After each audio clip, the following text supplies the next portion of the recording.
Sorry, guys. I almost just got in the pool. I almost completely forgot. I did like when I was scheduling it, I was like, oh, we'll do a daytime one. And then there was a voice that was like, put this in your calendar, Jessa, right now. Put an alarm on your phone. I hadn't even had coffee yet. And I was like, oh my, it's an hour. I'll remember. And then I immediately forgot. I hung out with Lacey and Jordan a little bit. And then I am like fired up for this week's episode. I wish I could do it from the pool. I've been starting to do some sessions in the pool, and they're fire when I can be in the water.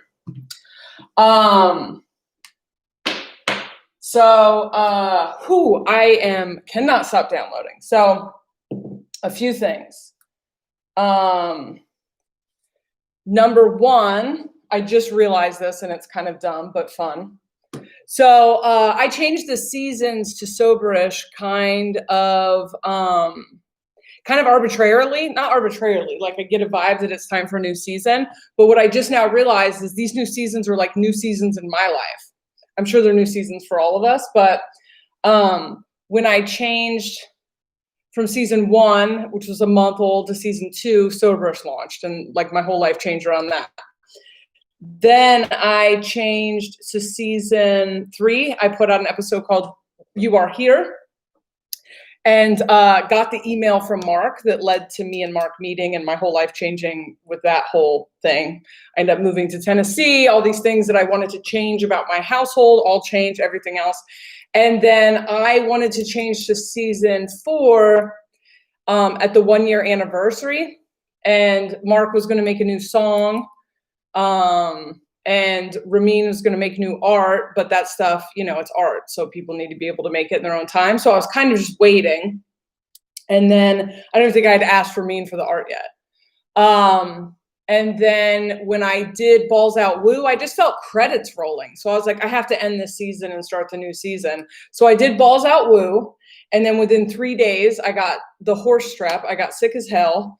I had a rough couple of weeks, and then I left Nashville. I recorded the first episode of season 4 in a hotel room. I did an unsolicited tick pic in Chicago, and my entire life has changed. Like, I'm on a completely different path now. So yeah, that'll be funny when it's time for season 5 to know that I'm kind of jumping off into a new premise. What else? I have what that BJ lady told me about, I'm going to have her on the podcast soon, but about my powers changing and stuff, my perceptive ability. I feel like when we say powers, it makes it sound like something that is yours when it's really just a sense. But it really has started to shift. And I guess it was shifting before that, but I'm really tuned into it now. And so everything was always vague on my scheduling. Because it just feels so like, to be like, I can help you. I don't know. And so I would always just put tarot, even though I don't think Karen is a tarot genius. And I do intuitive readings while looking at cards. And I don't even know what these cards mean, or what they're supposed to mean. And so I was just kind of hiding there and not talking about what I actually do. And then nobody knows what to expect. And so I actually put some effort into my scheduling as I'm launching Imagination Project and really seeing where people can actually use their gifts to help other people in the most effective way possible. I finally got honest on my scheduling. So I now have, if you just want a general reading and you're just like, hey, just checking in to see what's up, please do not book more than a half an hour, because I will pull everything I got in less than that time. And then we're going to feel weird because I'm like, we're just going to bullshit. And then I'm going to feel guilty for taking your money. So if you just want a general reading, there are, let's do that in a half an hour. If you want, there's an intuitive reading, which is if you have a problem, and we're going to intuitively get the details around it, and we're going to work out the problem. And then the things I'm really excited about is manifestation hacking, because we're going to be talking about manifestation on this podcast ad nauseum. That's where we're at right now. We are at the creating the new world. So I'm not going to shut the fuck up about it. So like individual, like manifestation, like in your personal life, working through the stuff to get there. And then codependency and interdependence hacking. That one is like, first of all, my favorite thing to do. Actually, manifestation and codependency are my favorite things to talk about. When I see that somebody is reaching out to me for one of those things, I get excited. They are knots that I feel very good at helping people untie. It just felt like, I don't know. It felt like weird saying that I can help you with that. But then I'm like, because I was that, but then it's like, it's the same way that like, it's helpful when you're going through recovery to have someone who's been there help you through it. So anyway, those are all like up on the website now. And I can't tell you like, I just open appointments like, I don't know, a week or so out when I just know that I'm not going to be leaving town or whatever. So sorry, you kind of just have to endlessly check to see if you're trying to get one. Cause I like, sometimes at 2:00 in the morning, I'll be like, shit, I forgot to open appointments. But anyway, I'm pretty excited about all that. Imagination Project, Awakening Orientation Department. I'm just getting kind of my sea legs about it. I'm still bringing in more other healers to help. But I think when I get a system down, I think this is going to be really fucking cool. Really fucking cool.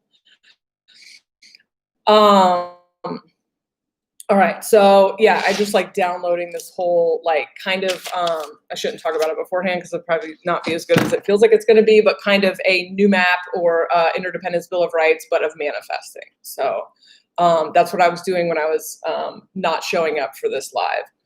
As far as the energy, so much downloading still. I've never downloaded this long. I did finally like sleep last night.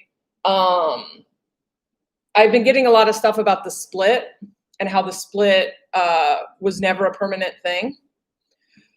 Or maybe it was. I don't know. It's not now.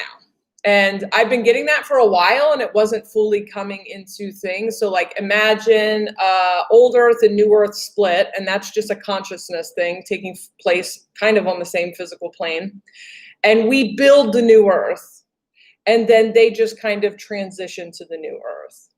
And I can feel, man, we want to exclude some of them though, right? We want to say that it's ours and not theirs. And so there's some stuff there for us to heal, but, and don't force that, do your thing, but like build, like that's just just ignore them and what they're doing, ignore them as much as possible so that you're not committing all your attention to what's happening in the old Earth, because you're going to tether to it and they're about to have an interesting few months. So the split is go build the new Earth, build a new way of doing things, create the new economy. Like that's what we're here to do. We are, the split is very obvious right now. It is. But we have some unhealed stuff in us that, and if this doesn't resonate, leave it. But I see it a lot where we still are, and I am I've perpetuated this quite a bit. You know, I was very wounded being awake way before everyone else. And so I was like, you know, us versus them. And then when I found a bunch more of us, I was like, oh, hell yeah, they're all dumb, whatever. Well, you know what's happened in the last 4 months? A shit ton of atheists have woken up and they are right where we're at in 4 months. A lot of splitting friendships. Yep. Been on the receiving end of that.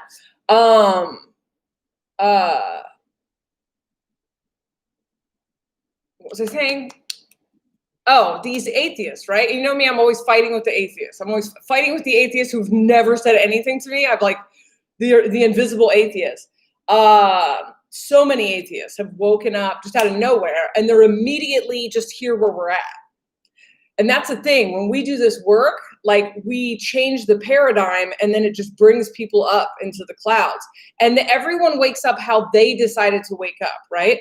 So like some people like us were like, I'm going to spend 20 years alone, awake. Other people were like, I'm gonna wake up between 2017 and 2020. I'm gonna take on codependency and I'm gonna hack this for the collective and I'm gonna do this. And then some people were like, that all sounds terrible. I'll catch you guys in 2020. And then like their way's kind of smarter if you think about it. You know what I mean? It's kind of, they're like, I'll just get on the thing when you've kind of built it, you know? And so I don't know what this thing is I do when I have to scratch my back, but it looks like I'm raising my hand. But these are people that like, you know, we would have felt superior to, superior, you know what I'm talking, you know what I'm talking about, right? Like we all have a little bit of that judgment and that comes from them judging us and it's fine, but like, let's not tell the universe or tell abundance that it can't just like, we are anchoring consciousness and that consciousness is going to wake up people. And so like my atheist boyfriend admitted he basically does Reiki while simultaneously saying Reiki is absolute bullshit. Yeah. They also are going to experience it different than like woo, right?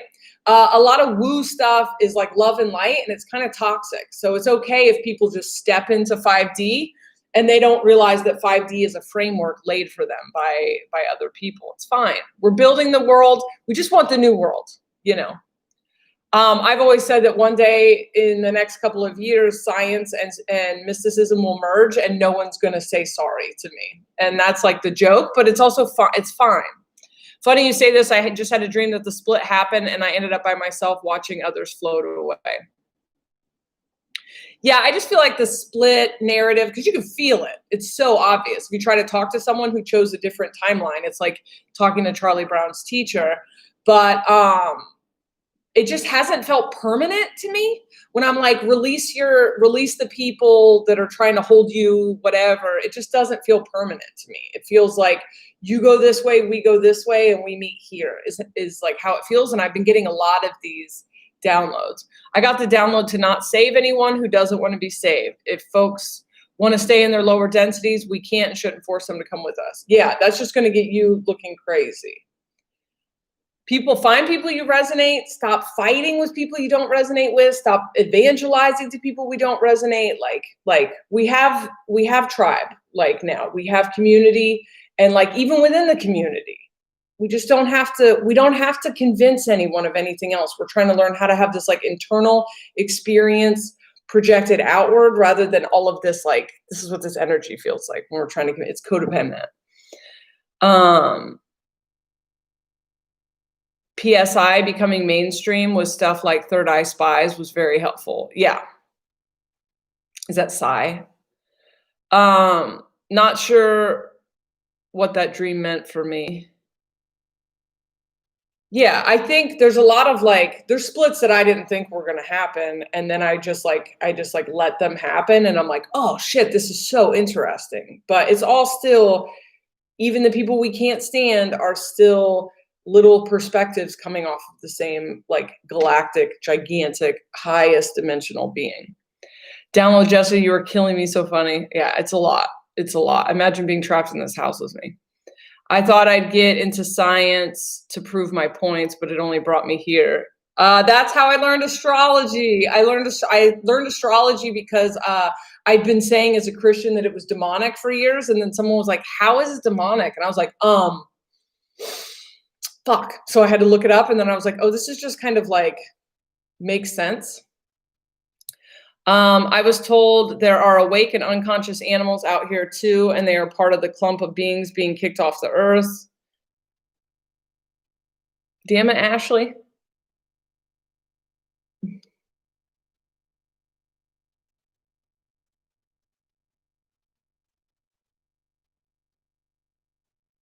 The unconscious or the awake? I was saying, damn, it was the animal download. I just said, damn it, Ashley, and no explanation.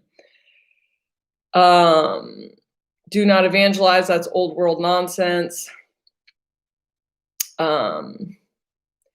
Wondering what crystal is your necklace. Okay, this is some type of agate that has tourmaline in it. And I have the necklace and then Mark has the ring. we're huge dorks, and all of our jewelry matches in some way. If you ever know, it's like there's like rotating. We both have this bracelet, and then I don't know. Whatever I'm wearing around my throat is the premise that I'm living in, and I've known that for 20 years, and now I hear other people say it, which is cool. But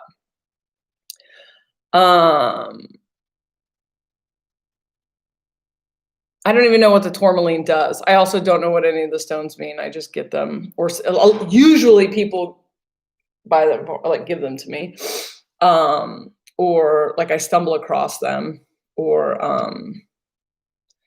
this is like because I got this for me and Mark. In the animal's vein, birds, critters that get hit by cars, suicidal or not, knowledge is passed down through DNA. These guys have to know the roads are dangerous. Yeah, this is death stuff, right? We also we think death is a big deal, and I don't think the animals do. We think death is bad, and it's just not. It's hopping in and out of the game, and I think we're going to stop dying soon. But before we stop dying, black tourmaline is protective. Well, that makes a lot of sense right now. We're going to accept. Hold on, that goes in here.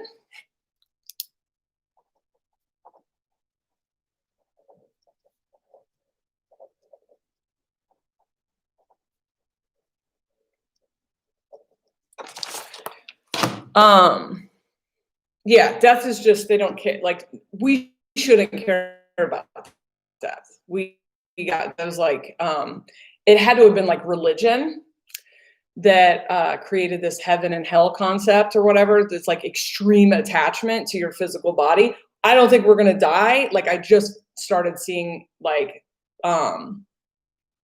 involuntary death is gonna cease to exist. Just so you know, I'm alive. You're fine, but I just didn't want to be like, oh, hey, by the way, you're on the internet. Like, physical death is gonna stop existing soon. So, but first we have to accept it and stop being afraid of it. I'm going to pull some cards. So what is coming in September? And I just want to make sure that we're all clear. If things fall apart in the world, they're supposed to fall apart. That's not meant to make you afraid of them falling apart. That's not a guarantee that they will fall apart. The reason to be prepared for them falling apart, not like a prepper, but like have a flashlight, have a bag of rice, have something so that if this thing does come, you're able to kind of stay still and like kind of know that like as much of this that has to fall apart in order to create the new is what will fall apart, but we already know it's coming, so we don't have to be afraid of it.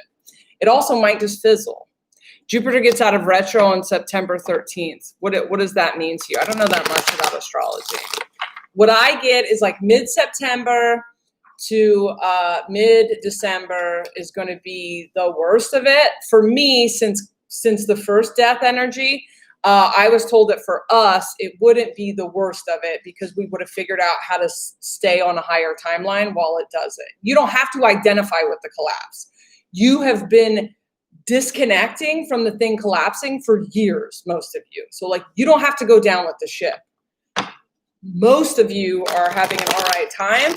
Just check the parts of you that wants to identify with the collapse and then just be planning for the future. So planning for the new thing. How does the new thing work? Don't go like, when things get back to normal is a great way to not get on a lifeboat on the Titanic. Like, that's just going away, and there's nothing wrong with that. We wanted that to go away. Our desire for that to go away facilitated what's happening right now, but it's nothing to be afraid of. It just is.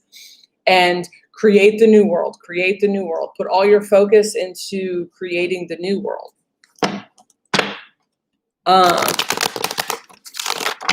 My superpower is disassociation. Mine too, I guess, because I never know I'm fucking in trauma until afterwards. Some of our cats are just cats, underworld, galactic, and Fey beings will hop into our cats and keep an eye on things. Some of our pets are ancient earth spirits. Yeah, I realized that every cat I've ever been close to is maybe the exact same being, and it just uses the cat as a car. And that's why they sleep all the time, because they're just like not using the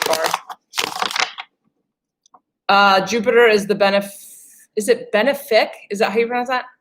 Of growth and luck. So him being in retro isn't great for expanding yourself. This should feel releasing. Okay.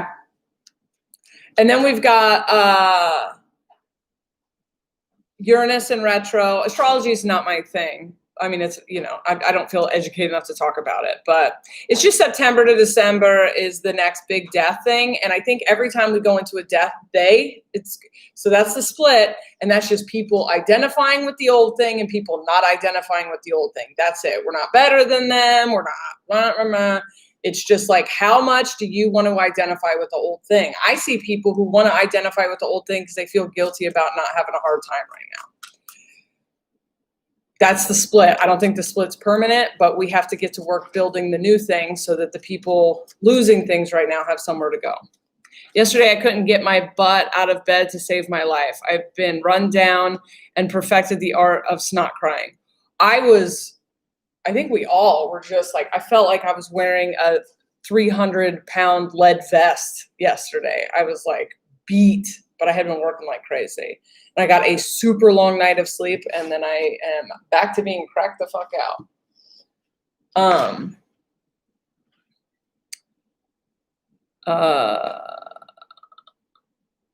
Mars goes retro September 9th. Check what house Aries rules for you. Oh, God damn it. More relationship shit. I don't want to fucking play this game anymore. My Aries and Chiron. Sorry. My Venus and Chiron are in Aries in whatever the house of relationships is. God damn it.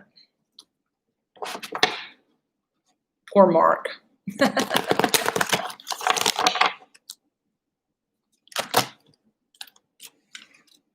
What does that mean, Mayor? Hold on. What house is that? This is fun. You guys want to pay to watch me get an astrology reading?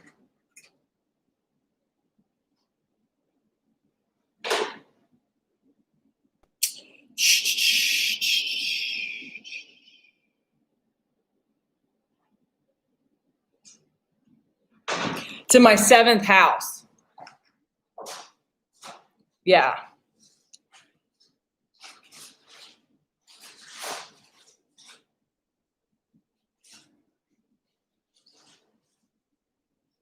And so is my Chiron.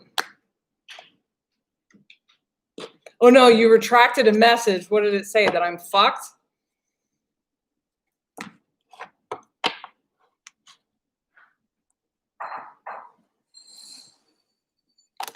Relationship conflict? God damn it.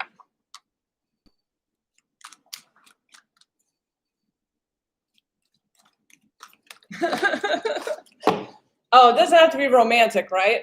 Can it just be friends being absolute nightmares? And trigger old wounds with Chiron. What a shit fucking partnerships. Okay. Yes, but it can be. Okay. I really thought getting this amazing life partner was going to clear things up, but that wound doesn't stop.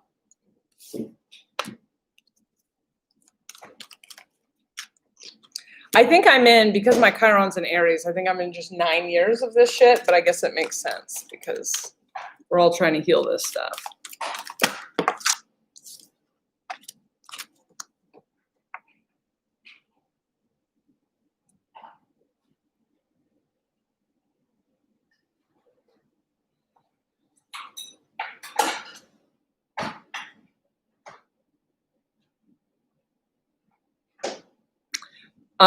You and Mark are so awake. You got this, Jessa. Got it. It makes sense. I'm dealing with some attachment stuff right now, so I get it. And that's just till September through October, right? That's a little one.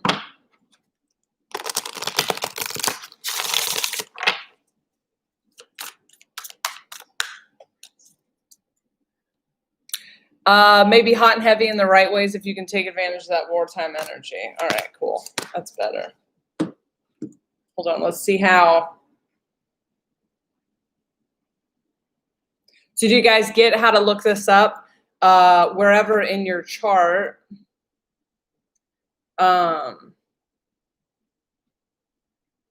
Aries is the house that will be affected by this. And then we'll look and see where. I have a feeling it's not marked, but.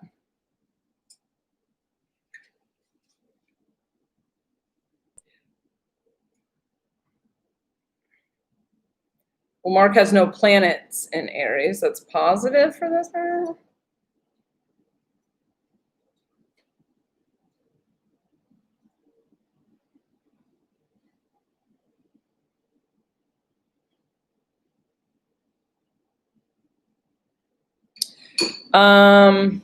Third house.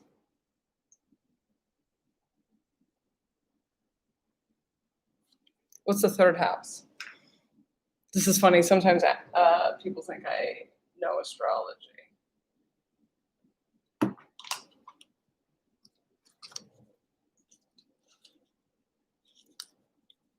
Third house is communication.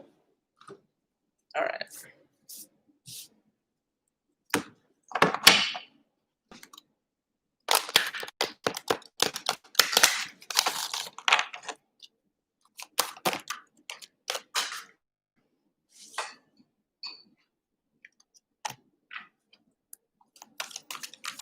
This retrograde is, if I might be wrong,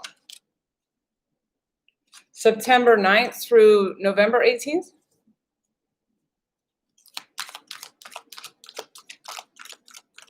Yeah, my brain, I can't even remember anyone's name. So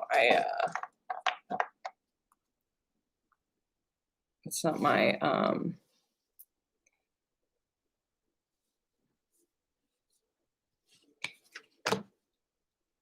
Mare, do you do astrology readings? If so, put your information in here so people can get readings from you.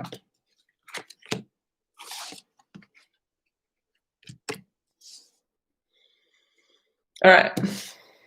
So we're gonna pick a pile, and then I'm gonna go get in the pool. I had scheduled this when I woke up. I was like, "Hey guys, gonna do a live at noon," and then my brain was like, "Put an alarm in your phone," and I was like, "I don't need it. It's an hour away." And then I came out here and immediately forgot. And then I was just like getting ready to go swimming at quarter after. I was like, "Oh shit!" Okay. So we're gonna pick a pile. 1, 2, 3. 1, 2, 3 can be more than one, whatever resonates right now. So pile number 1, your premise.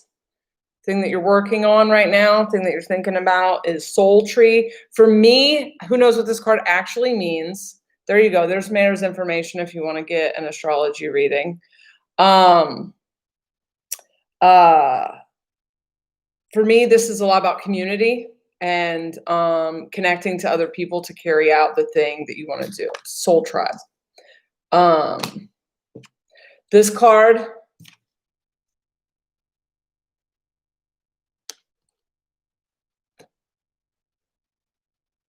Oh, interesting.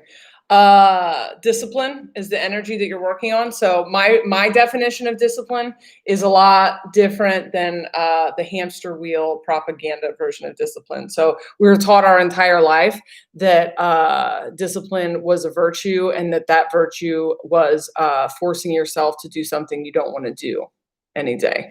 My version of discipline is a lot more fun. It's finding something that you resonate with and making it happen.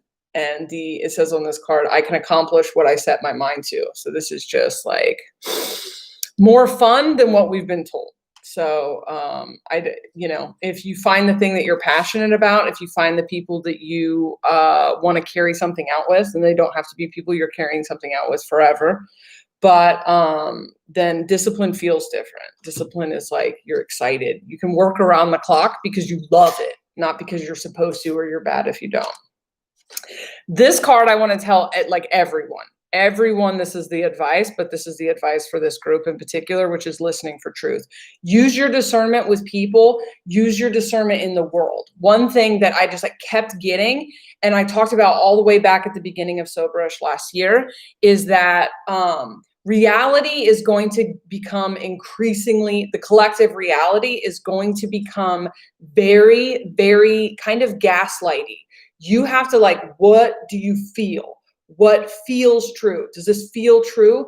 And I think like this is especially going to be true around this election and stuff. I'm like so tired of talking about anything to do with this. I don't usually discuss anything about like politics or whatever, because like it has felt fake to me. It has felt like a distraction to me for 20 years. It has felt like a way to convince us that we have power and control when we don't. And it's also a way to make us feel disempowered by the fact that we're given two shitty options most of the time and having to just go, well, these are my only options. It's like in manifesting what I call a false like fork in the road. So I felt like I needed to come down and talk about it so that I wasn't spiritually bypassing people's experience. But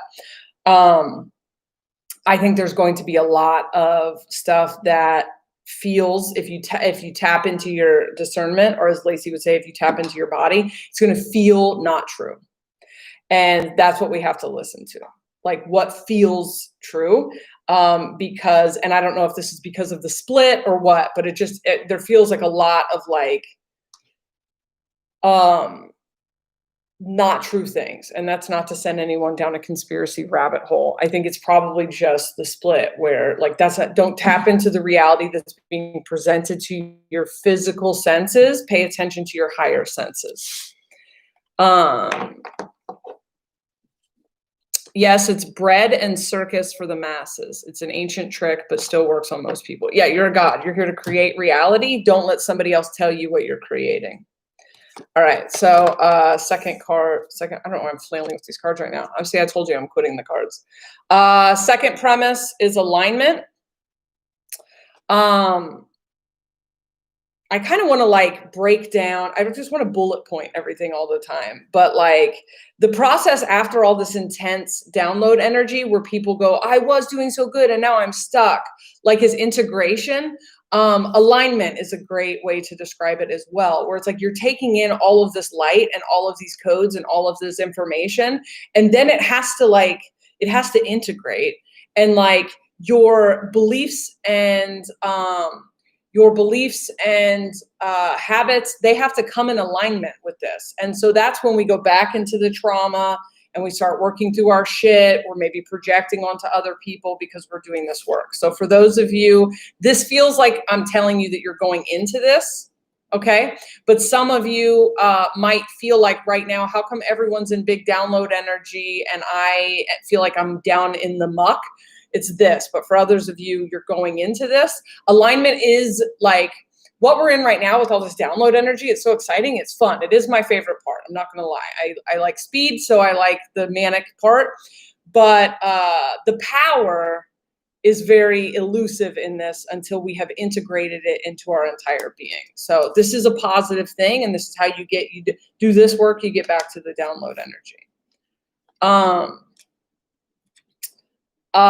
Worry is the energy here, right? Worry is the way that this is manifesting, which makes a lot of sense because I do a ton of readings for people who think I lost it. You cannot lose consciousness. Like, well, you can if you get hit in the head.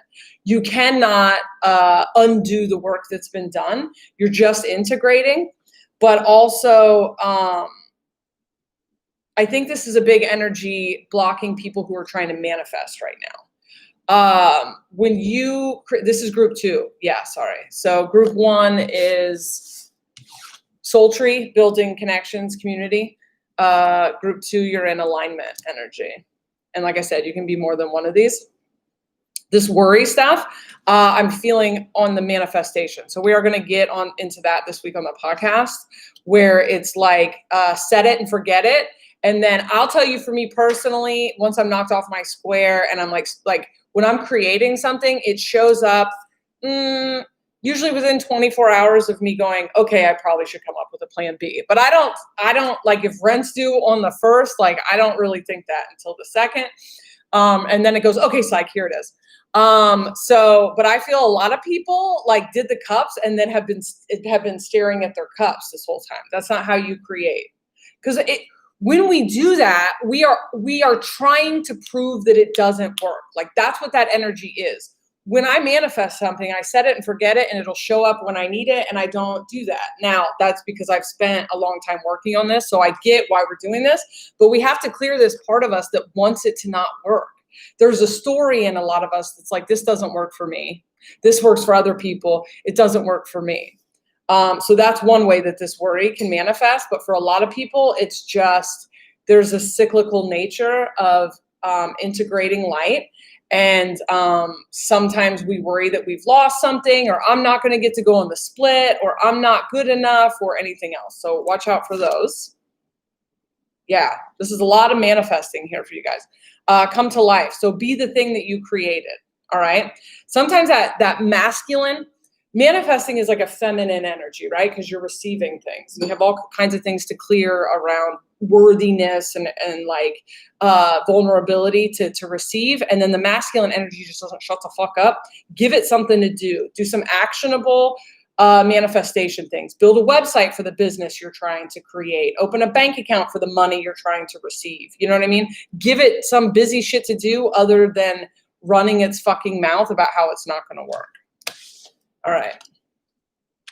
Last one, whispers. This is the card I get when people are not listening to their guides. First of all, you talk to your guides all the time. Everyone does. It's just figuring out which voice is the guides. Whispers is the card I get when you are flagrantly annoying your guides. Imagine the reason we would be ignoring our guides. We've got relationships. I am attracted to those people who serve my higher good. Goosebumps. This actually is going to be in this week's episode as well. We all have this idea that we stop telling me what I already know and have been avoiding listening to. Literally my entire job. I'm so offended at the truth of this reading. Please stop. Only 10 more minutes. And then the word wants to be written is the advice. Okay, so you are manifesting your entire life. And so much of this is in this week's episode. Okay, so first of all, manifesting is a different energy and a different part of the experience than processing trauma. So when I'm talking about manifesting, I'm talking about manifesting. We don't then take the advice of manifesting or the process of manifesting and use it as a platitude to throw at processing trauma, okay? Because these are two different things. One's necessary in order to do the other, and it's kind of a cycle of both. So when I tell you that you are playing out your stories, that is not something to use to spiritually bypass processing your trauma. Stories are an unconscious manifestation mechanism made by your soul to heal your wounds and ultimately the mother wound, right? So stories are good. When I tell you that when the same character keeps showing up, that's not because the Matrix is out to get you. That's not because this doesn't work for you. It's because you're trying to heal something. So you keep bringing the same person into your life over and over again to heal it. Heal it. And then you don't have to deal with the story anymore, okay? But the fact that your story keeps showing up, you're like, I want love, and then an avoidant person shows up. I want love, and then an avoidant person shows up, is not proof that you're never going to find love. It's a message to deal with the fucking wounds from your parents. That's it. Deal with the wound, and you'll stop attracting that character into your life. Two different things. So, but what people want to do instead is say, I'm never going to find love. No one's ever going to love. It's like, deal with the wounds, and then you get a life partner. You don't know what to do with a life partner if you don't have that wound there yet, okay? When we are continuously wasting our time in a relationship with someone who doesn't want to be in a relationship, we attach to someone, and it's like, but they would be so perfect if they would just... they're like literally not the right vibe for what you say that you want. So what you actually want is to heal a wound. You don't want a life partner. You want to heal this wound. Okay. And so identifying those two things. The word wants to be written. Like, what do you want? What do you want? And then getting honest with ourselves. If you just keep chasing unavailable people, you don't want a life partner. And that's not the end of the journey. That is the key to the door you can't get unlocked. Admitting that we want everything we're experiencing, not the same thing. That's not a way to, there is still work to be done. And especially in the collective, there's still work to be done. So I'm not throwing that at people's trauma. But when you're in a manifesting energy, when you keep getting the exact same experience over and over again, this control board manifests when you go, I want everything I'm experiencing. And then you look at it through that lens, a control board shows up and you're like, oh shit, I have keys to this entire thing. So, well, there once again is half of the podcast you're going to have to listen to this week, but those are the energies. So I'm going to go actually get in my pool before I have other work to do. So it's great to see you guys. Sorry I made you wait for 15 minutes. Multiple Amy's. No, not unless you get the message of subconscious observers.